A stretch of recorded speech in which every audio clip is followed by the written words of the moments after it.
Welcome on commerce classes bye Jyoti Arora. So learners, आज की video में हम डिस्कस करने वाले हैं +1 क्लास की बिजनेस स्टडी की यूनिट 8 के टॉपिक के बारे में, that is intellectual property right और दैट इज आईपीआर और इंटेलेक्चुअल प्रॉपर्टी राइट। सो लर्नर्स, इस वीडियो में हम डिस्कस करेंगे about the copyright, patent, trademark, trade secret and that is GI और द जियोग्राफिकल इंडिकेशंस। वीडियो को स्टार्ट करने से पहले लर्नर्स, अगर आप मेरे चैनल पे नए हैं और मेरे चैनल को पहली बार विजिट करें then don't forget to like, share and subscribe. So learners, इस वीडियो में हम डिस्कस करेंगे about the intellectual property, about the intellectual property rights, about the types of intellectual property, about the intellectual property, about the intellectual property right and about the various type of intellectual property like the copyright, patent, trademark, trade secret and about the geographical indication or that is GI.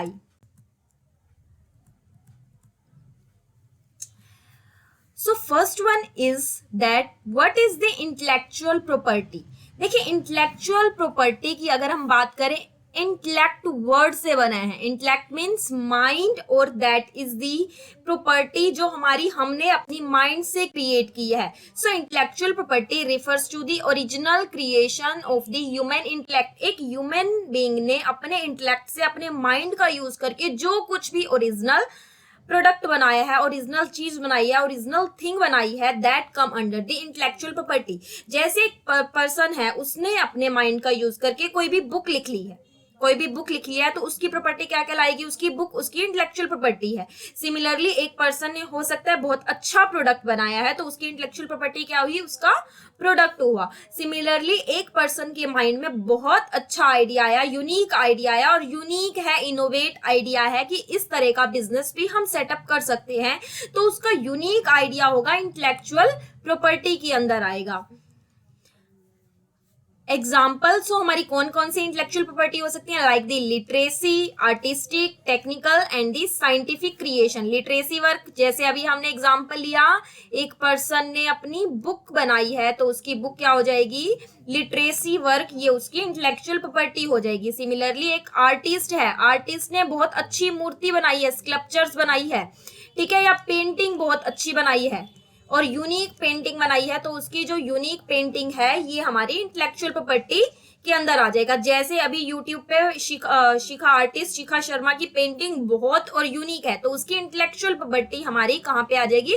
Artistic work में, ये उसकी intellectual property कहलाएगी। Similarly कोई technical, किसी ने बहुत अच्छी machine बनाई है या बहुत अच्छा कंप्यूटर का सॉफ्टवेयर डेवलप किया है तो उसकी इंटेलेक्चुअल प्रॉपर्टी क्या हो जाएगी? उसका कंप्यूटर का सॉफ्टवेयर हो जाएगा, that is come under the intellectual property. Similarly कोई साइंटिफिक वर्क है, कोई हो सकता है कोई प्रोडक्ट बनाया है, कोई केमिकल बनाया है जो पहले से नहीं था तो उसने उसके ऊपर क्या लेने पड़ेंगे? अब देखो, इंटेलेक्चुअल प्रॉपर्टी एक पर्सन ने बना तो ली, लेकिन हो सकता है उसकी इंटेलेक्चुअल प्रॉपर्टी को भी चोरी का खतरा है, तो चोरी से बचाने के लिए, फ्रॉड से बचाने के लिए एक पर्सन क्या करना चाहेगा? उसको सेव करना चाहेगा, तो उससे बचाने के लिए जो राइट लिए जाएंगे वो हमारे इंटेलेक्चुअल प्रॉपर्टी राइट्स के अंदर आएंगे। तो हमने अभी क्या रेट किया? इंटेलेक्चुअल प्रॉपर्टी जो एक ह्यूमन बीइंग ने अपने माइंड से क्रिएट किया है और that refers to the original creation of the human intellect. इसके अंदर क्या क्या आता है? Artistic work, literacy work, technical and the scientific creation, जिसको हम ब्रॉडली 2 कैटेगरीज में डिवाइड करेंगे। अगर टाइप्स ऑफ इंटेलेक्चुअल प्रॉपर्टी की बात करें तो 2 तरह की इंटेलेक्चुअल प्रॉपर्टी है, इनको ब्रॉडली हमने 2 कैटेगरीज में डिवाइड कर दिया। First one is the literacy and artistic work and second one is the industrial property. अगर लिटरेसी की बात करें, देखिए लिटरेसी में हमारी बुक आ जाएंगी, नॉवेल्स वगैरह आ जाएंगी, और आर्टिस्टिक वर्क की बात करें कि किसी ने पेंटिंग बनाई है, कोई म्यूजिक मूवी अलग से बनाई है, यूनिक आइडिया आया, उसने यूनिक आइडिया मूवी का आया तो उसने यूनिक मूवी बनाई है तो उसकी इंटेलेक्चुअल प्रॉपर्टी क्या हो जाएगी? मूवी। सिमिलरली किसी पर्सन ने गाना बनाया है, सॉन्ग बनाया तो उसका म्यूजिक कंपोजिशन किसके अंदर आएगा? That come under the intellectual property. Similarly किसी ने सॉफ्टवेयर बनाया, स्कल्पचर्स, मूर्ति वगैरह बनाई तो ये भी कहाँ पे आ जाएंगी? इंटेलेक्चुअल प्रॉपर्टी में आएगी। और कौन सी कैटेगरी में? लिटरेसी एंड आर्टिस्टिक वर्क की कैटेगरी में।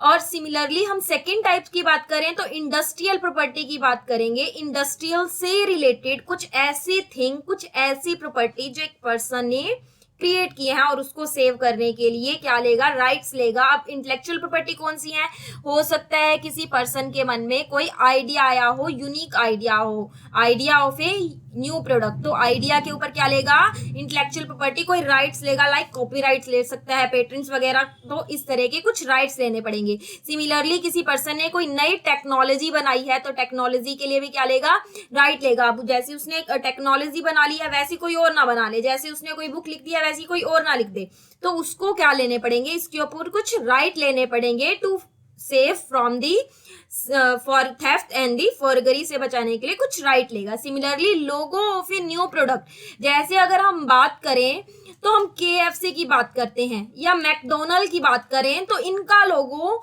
इन्होंने सेफ्टी थेफ्ट से बचाने के लिए कोई इनकी और कोई कंपनी आके इनके लोगों को चोरी ना कर ले, तो इन्होंने क्या लिया है, इसके ऊपर अपना इन्होंने ट्रेडमार्क ले रखा है।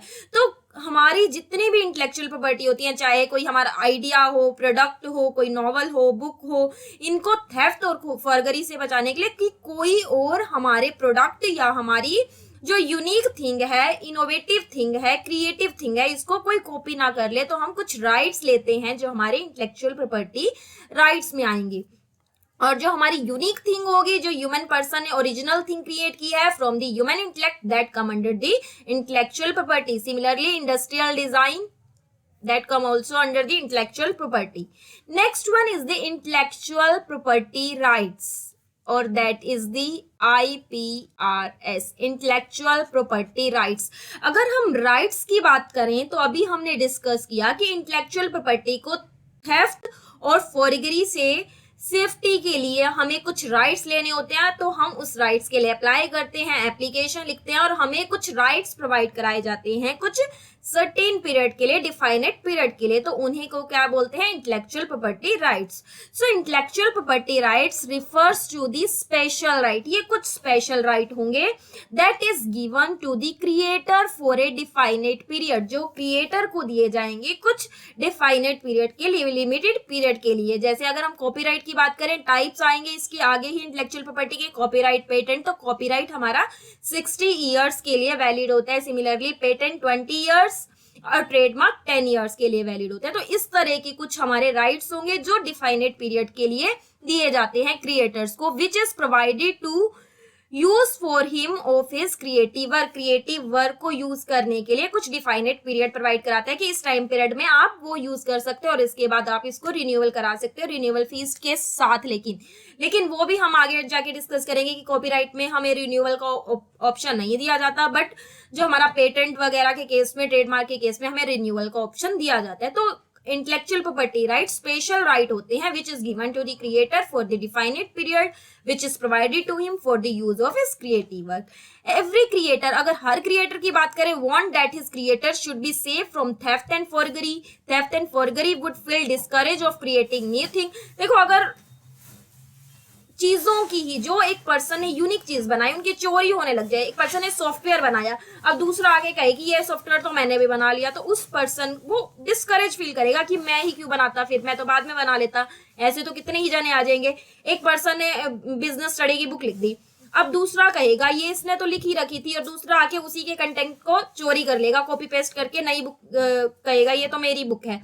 तो इस तरह की सेफ्टी से बचाने के लिए, इस तरह की इंटेलेक्चुअल प्रॉपर्टी को बचाने के लिए हम कुछ राइट्स लेते हैं जिनको क्या बोलते हैं, intellectual property right. This is the very reason of providing safety, ये सेफ्टी प्रोवाइड कराते हैं किसको, to the creator of intellectual property from theft and forgery.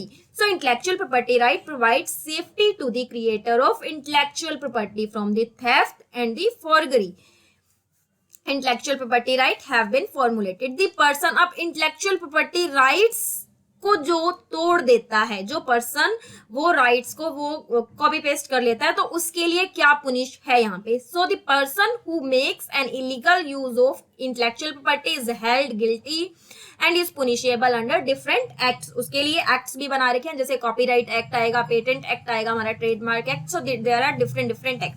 अगर हम टाइप्स की बात करें, कितने टाइप्स की हमारी इंटेलेक्चुअल प्रॉपर्टी होती है, the types of intellectual property. So there are 5 type of intellectual property. First one is the copyright, second one is the patent, third one is the trademark, fourth one is the trade secret, and fifth one is the GI or that is the geographical indication. There are 5 type of intellectual property. कौन कौन सी है? First one is copyright, second one is patent, third one is trademark, fourth one is trade secret, and fifth one is the geographical indications. सबसे पहले हम बात करते हैं copyright की. सो कॉपीराइट दैट इज सी. इस तरह का हमने ना बहुत बार ना अपनी बुक में ये साइन देखा है. हमारी बुक जहां से स्टार्ट होती है ना, अपनी बुक ओपन करके देखना और आज आप भी ये ट्राई कर लेना. जहां पे हमारी बुक लिखी होती है ना, बिल्कुल उसके स्टार्टिंग में हमें क्या लिखा हुआ मिलता है? Copyrights all the rights are reserve और सब्जेक्टेड टू कॉपीराइट. ये कॉपीराइट है, इसको आप नहीं कर सकते कॉपी पेस्ट, इसके कंटेंट को आप कॉपी पेस्ट नहीं कर सकते.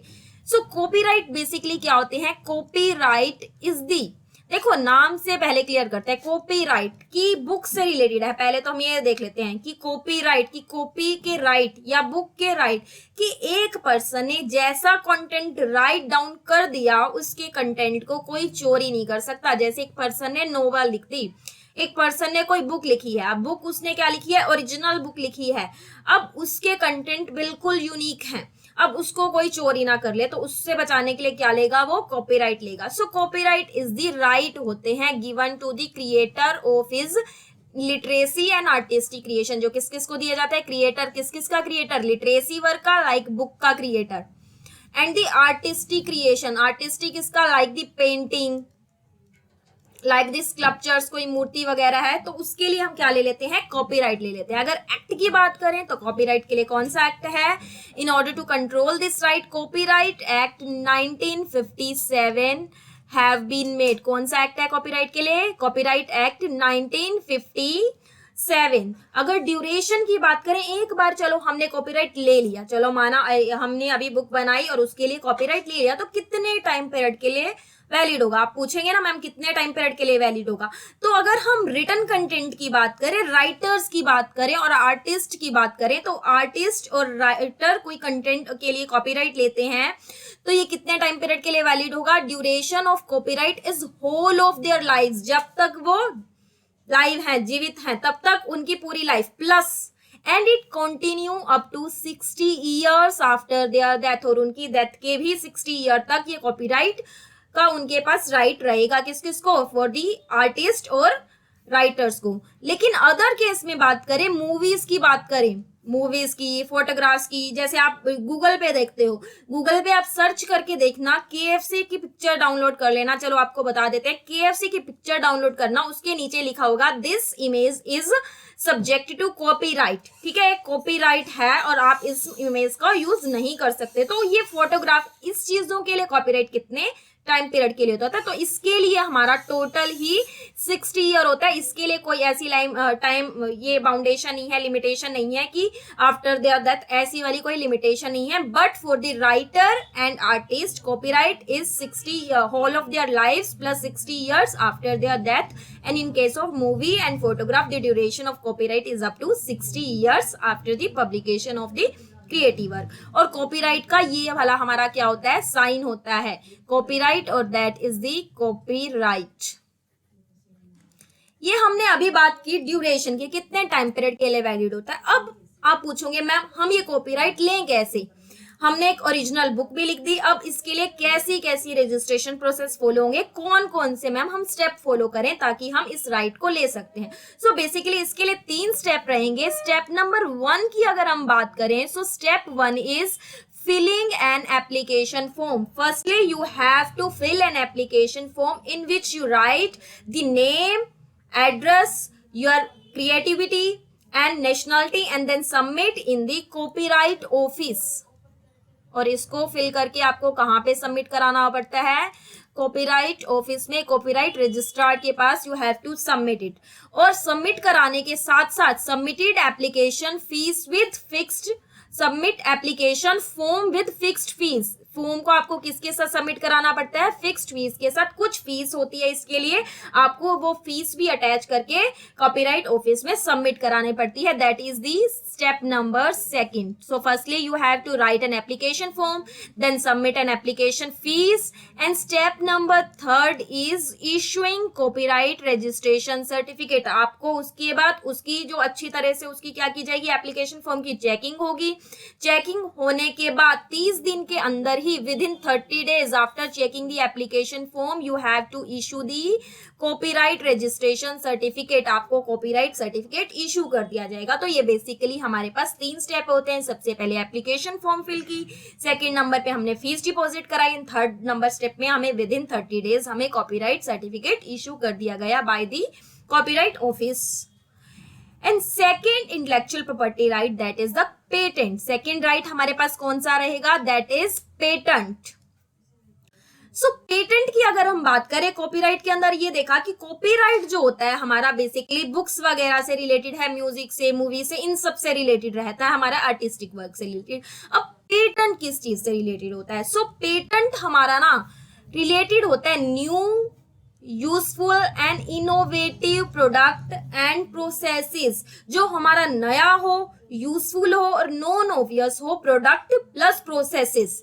Patent refers to the right. हम किस चीज के लिए राइट लेते हैं, पेटेंट के लिए जो हम राइट लेते हैं ना, पेटेंट राइट तो दिया जाता है, बिल्कुल किसको राइट दिया जाता है, right given to the creator. ये क्रिएटर को राइट दिया जाता है as a result of his creation, जो उसने कुछ भी क्रिएट किया, बट लेकिन क्या क्रिएट किया है और किसके बदले में राइट लेने जाएंगे, कुछ भी new, useful, non obvious product. जैसे एक पर्सन ने प्रोडक्ट बना लिया कुछ भी भाई, अब उस प्रोडक्ट के बदले में क्या लेगा, कुछ राइट्स लेगा, और या फिर कोई प्रोसेस है, लाइक कोई फॉर्मूला है और there is some idea,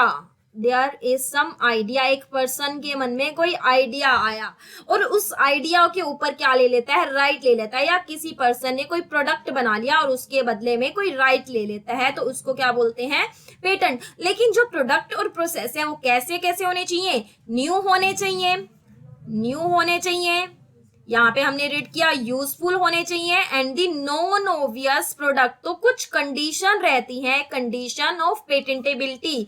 हमें पेटेंट तभी इशू किया जाएगा जब वो कंडीशन हमारी फुलफिल होती हैं। So basically there are 4 condition for issuing the patent certificate. इसके लिए बेसिकली 4 कंडीशन रहेंगी। First one is the patentable subject matter.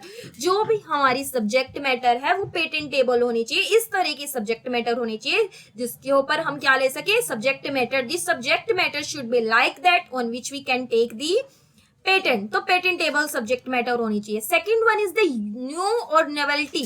जो हमारा प्रोडक्ट एंड प्रोसेस है that should have the unique features, उसके अंदर नोवल हो और it should have the unique features, उसके अंदर कुछ यूनिक फीचर हो, अलग से कुछ फीचर होनी चाहिए, तभी हम पेटेंट ले सकते हैं।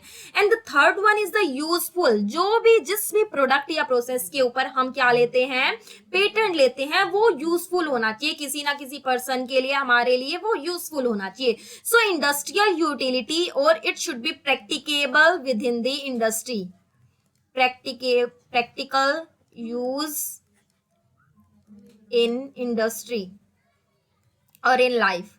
And fourth one is the non obvious. जो भी प्रोडक्ट ऐसा होना उसके अंदर एक पर्सन की क्रिएटिविटी दिखनी चाहिए, of the human being. Show creativity of the human beings. Product should be like such that which show creativity of the human beings, जिसके अंदर ह्यूमन बीइंग की क्या दिखे भाई, क्रिएटिविटी दिखे। प्रोडक्ट इस तरह का होना चाहिए। तो हमने रीड किया पेटेंट लेने के लिए 4 कंडीशन फुलफिल करनी पड़ती है। First one is patentable subject matter होना चाहिए, सेकेंड वन इज यूनिक होना चाहिए, यूजफुल हो, नॉन ऑब्वियस हो। Next one is the duration of patent. चलो अभी हमने पेटेंट ले लिया, ठीक है, अब वो पेटेंट वैलिड कितने टाइम पीरियड के लिए रहेगा। सो पेटेंट जो वैलिड रहता है it is valid for 20 years. 20 years के लिए हमारा पेटेंट वैलिड होता है। बट क्या मैम पेटेंट को 20 साल बाद रिन्यू करा सकते हैं? Yes you can renew it, लेकिन अब रिन्यू तो करा सकते हैं but you have to submit fees. Renewal after the 20 year can also be done after submitting the renewal fees, आपको रिन्यूअल फीस देनी पड़ती है, उसके बाद आप क्या करा सकते हैं, पेटेंट को दोबारा से अपने नाम रजिस्टर्ड करा सकते हैं, रिन्यू करा सकते हैं। बट मैम अब पेटेंट ले कैसे, इसके लिए कौन सी प्रोसेस फॉलो करें, कौन कौन से स्टेप फॉलो करें, जैसे हमने कॉपीराइट में फॉलो किए। तो स्टेप नंबर, इसके कुछ 7 स्टेप रहेंगे। जो स्टेप नंबर 1 है that is filling application form. Same जितने भी हम राइट्स पढ़ेंगे उन सभी के अंदर स्टेप नंबर फर्स्ट हमारा यही रहेगा, filling application form by the applicant. आप पेटेंट की कर लें, लगभग जितने भी कॉपीराइट्स, जितने भी हमारे इंटेलेक्चुअल प्रॉपर्टी राइट रहेंगे उनकी प्रोसेस लगभग सेम सी है। अगर हम स्टेप नंबर 1 की बात करें, filling application form by the applicant, तो सबसे पहले क्या करना पड़ता है, आपको एक एप्लीकेशन फॉर्म फिल करना पड़ता है in which you write about the name, address, nationality and about your product और अबाउट योर यूनिकनेस, जिसके अंदर सब कुछ क्रिएटिविटी के बारे में मेंशन करेंगे। Step number 2 is that is publication of application. अब इस सेकंड स्टेप में ना जो भी आप एप्लीकेशन फॉर्म फिल कर रहे हैं ना उसको सबसे पहले पब्लिश कराएंगे। अब कहाँ पे पब्लिश कराएं, क्या मैम न्यूज़पेपर में पब्लिश कराएं? जी नहीं, you have to publish this application in official journal. In official journal, journal निकलती है जो ऑफिशियल जर्नल है उसके अंदर आप पब्लिश कराएंगे। उसके अंदर आप देख बताएंगे कि हमारा प्रोडक्ट न्यू है, यूनिक है। अगर कोई किसी पर्सन को कोई ऑब्जेक्शन नहीं होगी देन हम फाइनल एग्जामिनेशन के लिए हम पेटेंट ऑफिस में जमा करा देंगे। अगर फिर भी वहां पे स्क्रूटिनी के बाद हमें किसी को कोई ऑब्जेक्शन नहीं होगा तो हमें क्या इशू कर दिया जाएगा, फिर पेटेंट सर्टिफिकेट इशू कर दिया जाएगा। बट फिर भी किसी पर्सन को कोई ऑब्जेक्शन हो then he can file the application कि ये तो पेटेंट, ये तो पहले से ही रजिस्टर्ड है, इसके ऊपर पेटेंट नहीं लिया जा सकता। इसीलिए हम क्या कराते हैं, सबसे पहले पब्लिकेशन ऑफ एप्लीकेशन, एप्लीकेशन को पब्लिश कराते हैं। इन step number 3 pre grant opposition, अगर पहले से ही वो पेटेंट जो यूनिक क्रिएटिविटी है किसी के नाम से रजिस्टर्ड है या किसी नाम से मिलता जुलता है तो प्री ग्रांट ओपोजिशन होगा जो हमने पब्लिश कराई है एप्लीकेशन। तो कोई भी पर्सन प्री ग्रांट ओपोजिशन भी कर सकता है कि patent with that we can not issue the patent to that particular person. और in step number 4 filling for application और फाइलिंग फॉर फाइनल एप्लीकेशन, यहाँ पे हम क्या करेंगे, 4th स्टेप में फाइनल एग्जामिनेशन के लिए हम क्या करेंगे, फाइनल हम सबमिट कराएंगे, final application submitted in the patent office. यहाँ पे फाइनल एप्लीकेशन सबमिट कराएंगे। अगर किसी पर्सन को कोई अपोजिशन नहीं आता, कोई ऑब्जेक्शन नहीं आता तो हम फाइनल उसको सबमिट करा देंगे कि ऐसा पेटेंट के लिए कोई भी हमारे पास कहीं क्या नहीं आई, ऑपोजिशन नहीं आया। इन स्टेप नंबर 5 अब हमने फाइनल जो एप्लीकेशन है सबमिट करा दी पेटेंट ऑफिस में। अब यहाँ पे क्या लेगा, जो पेटेंट ऑफिस है अपना डिसीजन लेगा that we have to approve और rejected the application form for granting the patent. Patent के लिए या तो हमने अप्रूव करनी है या फिर रिजेक्ट कर देनी है application form.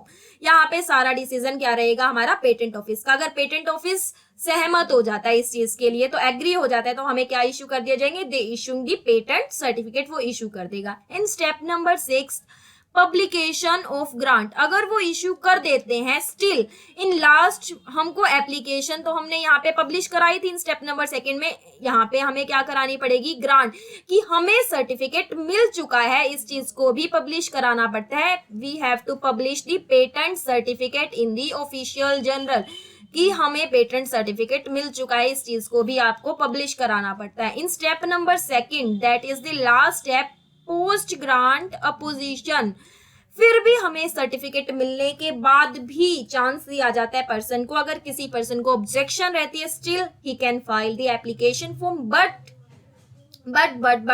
He have to attach all the fact, उसे सब फैक्ट अटैच करने पड़ेंगे कि वो किस रीजन के बेस पे अपोजिशन करना चाहता है। तो सबसे पहले क्या हुआ, हमने एप्लीकेशन फाइल कराई, एप्लीकेशन को पब्लिश कराया, पब्लिश कराने के बाद क्या हुआ था, लोगों ने उसको अपोजिशन किया। अगर अपोजिशन नहीं आई तो फाइनल एग्जामिनेशन के लिए हमने पेटेंट ऑफिस में सबमिट करा दिया। उसके बाद फाइनल डिसीजन किसका रहेगा भाई, पेटेंट ऑफिस का रहेगा, वो हमें देना चाहे या रिजेक्ट करना चाहे हमारी एप्लीकेशन को। अगर वो दे देते हैं then we publish the publishing of grant, की हम अपने पेटेंट सर्टिफिकेट को पब्लिश कराएंगे इन ऑफिशियल जर्नल में। उसके बाद last one is also the post grant opposition, last में भी इसका अपोजिशन किया जा सकता है। And the third one is the that is trademark intellectual property right, that is the trademark. देखें अभी तक हमने क्या क्या रीड किया, दैट इज दी सबसे पहले रीड किया था about the copyright act, copyright act, जिसका एक्ट क्या था मेनली 1957, और कितने टाइम पीरियड के लिए वैलिड था, बेसिकली यहाँ पे लिख देते हैं 60 ईयर्स के लिए ये क्या रहा, वैलिड है। उसके बाद हमने रीड किया कॉपीराइट के बाद पेटेंट एक्ट, दैट इज 1970, और कितने टाइम पीरियड के लिए वैलिड था, 20 ईयर्स के लिए, अभी हमने ये रीड किया। उसके बाद third one is the trademark act की बात करें तो ट्रेडमार्क एक्ट इज 1999। अगर आप नोट डाउन करें तो देखिए सभी सीक्वेंस में है, 57 फिर 70 फिर 99, और इसी तरह से ट्रेडमार्क की जब बात करेंगे ड्यूरेशन की, so it is valid for 10 year. तो इस तरीके से भी आप याद कर सकते हैं ये टेबल, इसके एक्ट और इसका ईयर यहाँ से आपको लर्न रहेगा। अगर ट्रेडमार्क की बात करें, ट्रेडमार्क देखिए मार्क, किसी चीज का special mark, special symbol, special logo, special word, यहाँ से हमें नाम से ही क्लियर हो रहा है। Trade means buying and selling, means किसी चीज का, किसी प्रोडक्ट का unique name. So trademark is some special word, name, symbol, logo, किसी चीज का लोगो भी हो सकता है, जैसे आपको यहाँ पे मैकडोनल्ड का लोगो दिख रहा है, तो इस तरह से यूनिक लोगो भी हो सकता है। The use of which is done to give a distinguish mark to a business, product और service is called the trademark. देखिए हमने अपने बिजनेस का क्या रखा, जैसे मैकडोनल्ड है, मैकडोनल्ड ने ये सोचा कि बर्गर तो देखो, पिज्जा वगैरह तो सभी बना रहे हैं, ठीक है, लेकिन अपने बिजनेस को यूनिक नाम देंगे, जैसे M, McDonald for M, I am loving it, कि कोई वो चाहे कैसा यूज करते रहे, लेकिन मेरे कस्टमर जब भी आएंगे ना तो उनके माउथ पे क्या होना चाहिए, ये लोगो, ये जो उनका सिंबल, वर्ड नेम उन्हें लर्न होना चाहिए, इसी नाम से अट्रैक्ट होके हमारे कस्टमर आए। तो हम क्या कर लेते हैं, अपने जो यूनिक नेम है सिंबल या लोगो के लिए, कि हमारे जैसा लोगो है ना कोई और कॉपी ना कर ले, तो इसके लिए हम क्या ले लेते हैं, स्पेशल राइट्स ले लेते हैं, जिसको क्या बोलते हैं, ट्रेडमार्क बोलते हैं। सिमिलरली अगर हम बात करें HUL, हिंदुस्तान यूनिलीवर लिमिटेड, तो उसने भी क्या ले रखा है, ट्रेडमार्क अपने हर प्रोडक्ट के ऊपर, चाहे हम बात करें क्लिनिक प्लस, शैम्पू, किसी की भी बात करें, तो हर चीज के ऊपर क्या लिया जाता है, ट्रेडमार्क लिया जाता है। तो trademark refers to the right होते हैं जो given to the creator under which no person और business concern can use his well producted distinguish identity, कि कोई भी पर्सन जो वेल प्रोडक्टेड है उस आइडेंटिटी को यूज नहीं कर सकता, कि कोई भी कंपनी आके मैकडोनल्ड, इस जो सिंबल या साइन को आप देख रहे हैं, इसको यूज नहीं कर सकती, that is already registered under the trademark act 1999। अगर एक्ट की बात करें तो इंडियन ट्रेडमार्क एक्ट है इसके लिए 1999। Next one is the duration of trademark act, अब कितने टाइम पीरियड के लिए वैलिड है, so it is valid for the 10 year. Trademark registration is valid for 10 year, लेकिन इसका रिन्यूअल भी कराया जा सकता है। Renewal can also be done after 10 year after payment of fixed fees, कुछ फिक्स्ड फीस सबमिट कराने के बाद इसका रिन्यूअल कराया जा सकते हैं। अगर रजिस्ट्रेशन प्रोसेस की बात करें कि इसका रजिस्ट्रेशन कैसे कराया जाए, किस तरह से हम ये राइट्स ले सकते हैं, किस तरह से क्रिएटर राइट ले सकता है ट्रेडमार्क एक्ट, तो सबसे पहले इसके लिए भी क्या करानी पड़ती है, एप्लीकेशन फिल करनी पड़ती है। बेसिकली सभी स्टेप में हमारा फर्स्ट स्टेप कौन सा रहेगा, filing application. In step number first you have to file your application in which you mention your name, trademark, about your logo, about your nationality, सभी चीजें इसमें बेसिकली फिल की जाती हैं एप्लीकेशन फॉर्म में। And in step number second examining application, उसके बाद आपकी एप्लीकेशन क्या की जाएगी, एग्जामिन की जाएगी। उसके बाद स्टेप नंबर थर्ड में क्या होएगा, हमने अपनी एप्लीकेशन सबमिट करा दी, हमारी एप्लीकेशन क्या होगी, एग्जामिन, बिल्कुल अच्छे से जांच भी कर ली जो हमारे ऑफिस ने, जो ट्रेडमार्क ऑफिस है वहां पे। उसके बाद क्या कराया जाएगा, पब्लिशिंग प्रपोज ट्रेडमार्क, वहां पे उन्होंने अप्रूवल हमें दे दी ट्रेडमार्क यूज करने के लिए। उसके बाद हम अपनी जो अप्रूवल मिली है उसको क्या कराएंगे, पब्लिश कराएंगे। Publication also be done in the same journal, in any kind of official journal, किसी भी ऑफिशियल जर्नल में उसका क्या कराएंगे, पब्लिकेशन कराएंगे। In step number fourth that is filing oppositions, किसी पर्सन को कोई अपोजिशन होती है then he can file the opposition for granting of trademark certificates but he have to write the application form with the reason, कि किस reason किस facts के base पे अपोजिशन करना पड़ता है उसको, वो भी सबमिट कराने पड़ते हैं। And the least and the last step, that is last step number 5 और दैट इज इशूइंग सर्टिफिकेट और ट्रेडमार्क। लास्ट में क्या कर दिया जाएगा, फाइनल सर्टिफिकेट ग्रांट कर दिया जाएगा to the person who have to apply for the trademark certificate. सो क्या क्या स्टेप रहे, सबसे पहले एप्लीकेशन फॉर्म फिल की, हमारी फॉर्म की क्या हुई, एप्लीकेशन की एग्जामिनेशन हुई, उसके बाद हमें क्या हुआ, हमने अपने इसको पब्लिशन कराया ट्रेडमार्क को कि ये हमारा ट्रेडमार्क है, इसके ऊपर ये हमारा लोगो है, नेम है, सिंबल है, ये कलर वगैरह हम यूज करना चाहते हैं, तो हमने पब्लिशिंग करा दी। किसी को अपोजिशन रहा तो उसने क्या कराया, फाइलिंग अपोजिशन दे दी अपने रीजन के साथ कि क्यों हम इसका अपोजिशन करना चाहते हैं। And the 5th step issuing certificate of trademark, और लास्ट में हमें क्या कर दिया गया, अगर किसी उनका अपोजिशन गलत निकलता है और हमारा जो लोगो नेम सिंबल है तो हमें क्या इशू कर दिया जाता है, फाइनली सर्टिफिकेट इशू कर दिया जाता है। Next one is the trade secret. Trade के सीक्रेट, हमारे पास कोई ऐसा सीक्रेट है तो हम उसके लिए भी क्या ले लेंगे, ट्रेड सीक्रेट में कोई राइट ले लेंगे, सीक्रेट कोई गुप्त information. Trade secret is the information as is kept secret, जो हम सबसे अपने कॉम्पिटिटर से सीक्रेट रखना चाहते हैं तो उसको क्या बोलते हैं, ट्रेड सीक्रेट। अब देखिए ट्रेड सीक्रेट के लिए भी हम राइट लेंगे। अब देखो सीक्रेट तो हमने अपने सीक्रेट ही रखने हैं, लेकिन हो सकता है कोई बिजनेस का आइडिया 2 पर्सन के बीच शेयर हो। अब 2 पर्सन क्या कहेंगे, हो सकता है जैसे हम कोको कोला कंपनी का यहाँ पे एग्जांपल लिखा हुआ है, एक पर्सन है ए और एक पर्सन है बी। अब कोका कोला की बात करें ना, 2 ही पर्सन को पता है कि ये जो हमारी कोका कोला कैसे बनती है। दोनों ने क्या किया, दोनों के बीच में ये सीक्रेट है, सिर्फ 2 ही पर्सन तक पता है। अब ए चाहता है बी किसी को ना बता दे और बी चाहता है ए किसी को ये बात ना बता दे, तो दोनों ने ही क्या किया, एक एग्रीमेंट किया, दोनों ने ही ट्रेड सीक्रेट के राइट्स ले लिए कि दोनों ही इस सीक्रेट को, इस फॉर्मूला को किसी भी पर्सन को शेयर नहीं कर सकते। तो इसके लिए जो राइट लिए जाते हैं basically known as the trade secret, लेकिन इस चीज के लिए कोई भी एक्ट नहीं है। ट्रेड सीक्रेट की बात करें तो कोई भी कहीं भी कोई एक्ट मेंशन नहीं है। सो ये बेसिकली हमारा लॉ में तो नहीं आता trade secret. So trade secret हमारी सिक्रेसी और प्राइवेसी के लिए लिए जाते हैं, किसी सीक्रेट के लिए लिए जाते हैं। Trade secret refers to the right given to the creator on the basis of which he enjoy the security of keeping the confidential information concerning his trade and secret, की उसके ट्रेड और secret की कोई confidential information है that they cannot share to the other person। Example की बात करें so Coca Cola is the best example. Coca Cola company has kept it original recipe secret, only 2 person have their reach up to this information. सिर्फ 2 ही person को पता है कि actual Coca Cola को बनाने का मेथड, फॉर्मूला, रेसिपी क्या है। तो इस सीक्रेट के लिए हमने क्या ले लिया, राइट ले लिया, that is come under the trade secret rights. अगर कंडीशंस की बात करें कि ट्रेड सीक्रेट राइट हमें कब दिया जाएगा, हमें कौन सी कंडीशन को फुलफिल करना पड़ेगा, तो इसके लिए बेसिकली 2 कंडीशन रहेंगी। Condition number 1, information should be such if kept secret become commercially valuable. Information ऐसी हो, ऐसे थोड़ी है हर पर्सन चला जाए, एक पर्सन ने क्या कहा, 2 फ्रेंड है, 2 फ्रेंड के बीच में सीक्रेट है, अब उस चीज के लिए क्या राइट लेना। तो राइट सिर्फ उसी चीज के लिए लिए जाएंगे, उसी सीक्रेट के लिए जो कमर्शियली वैल्यूएबल हो, जो बिजनेस पर्पज से वैल्यूएबल है, कि अगर इनको सीक्रेट रखा जाए तो किसी पर्सन के लिए इंपॉर्टेंट बन जाएंगी। And second one is effort should be made to keep the information secret. अब ऐसे थोड़ी है 2 पर्सन ने एग्रीमेंट तो कर लिया, वो बताते फिर रहे हैं हर किसी को, तो फिर उसके लिए क्या ही राइट्स लेने, क्या ही ट्रेड सीक्रेट राइट्स लें।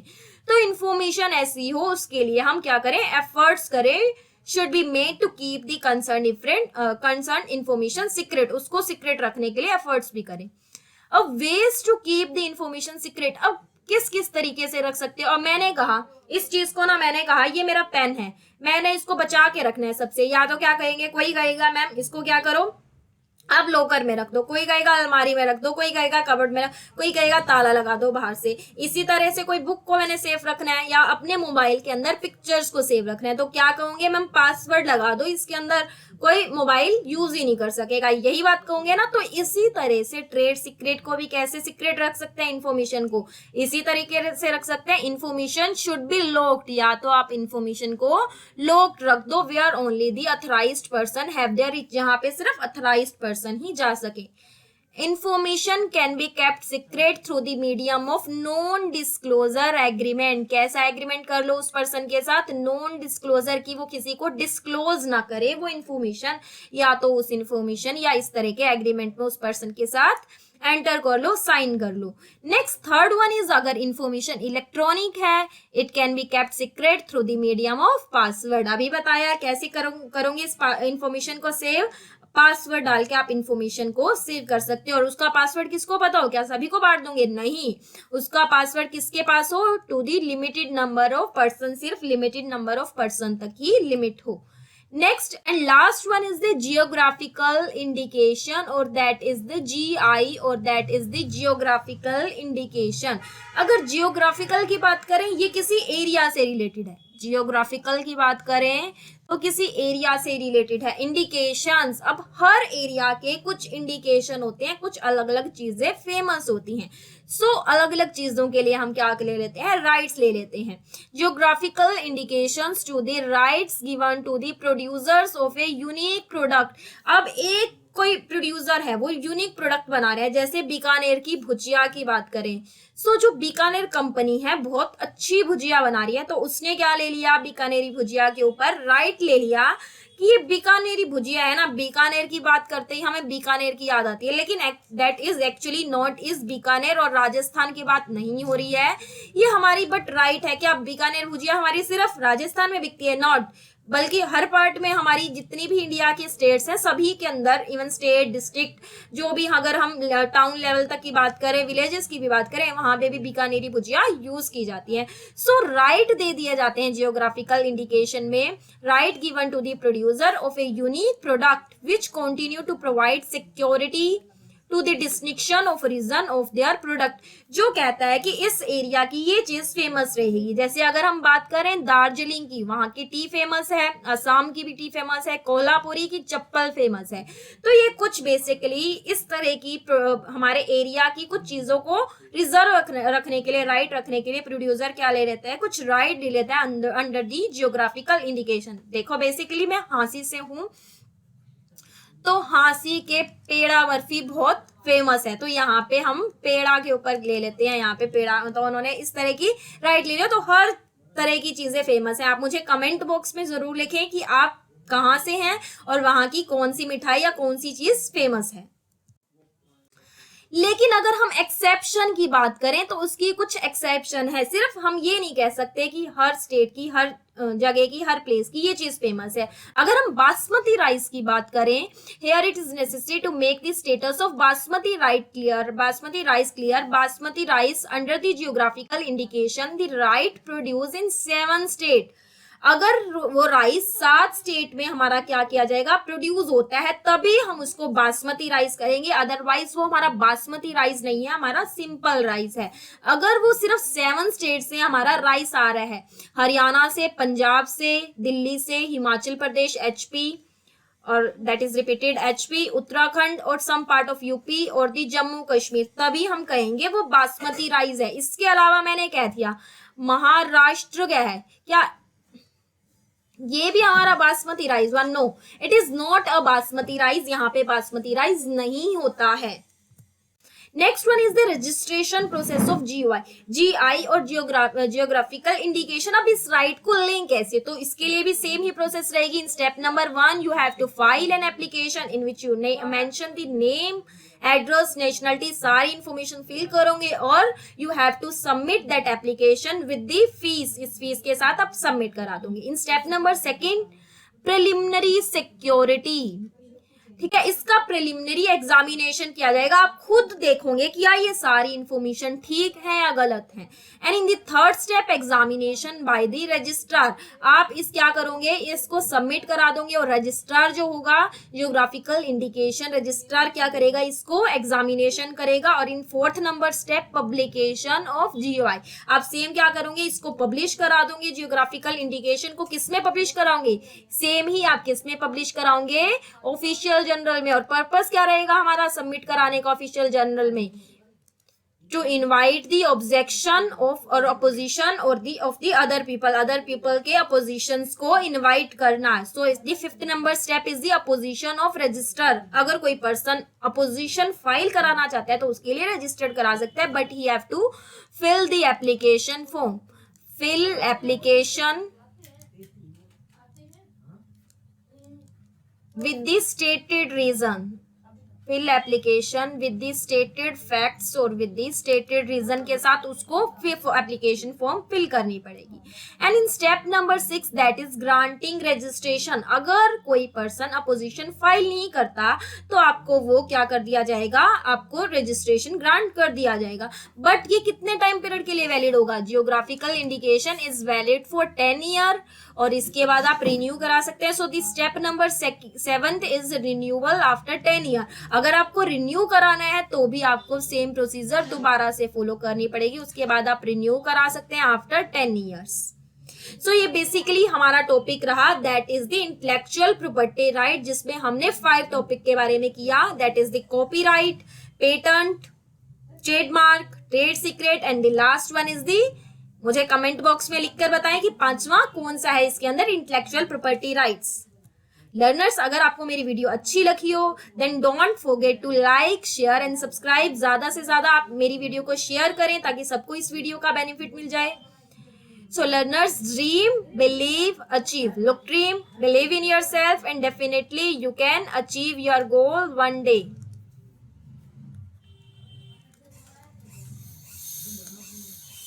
B smile.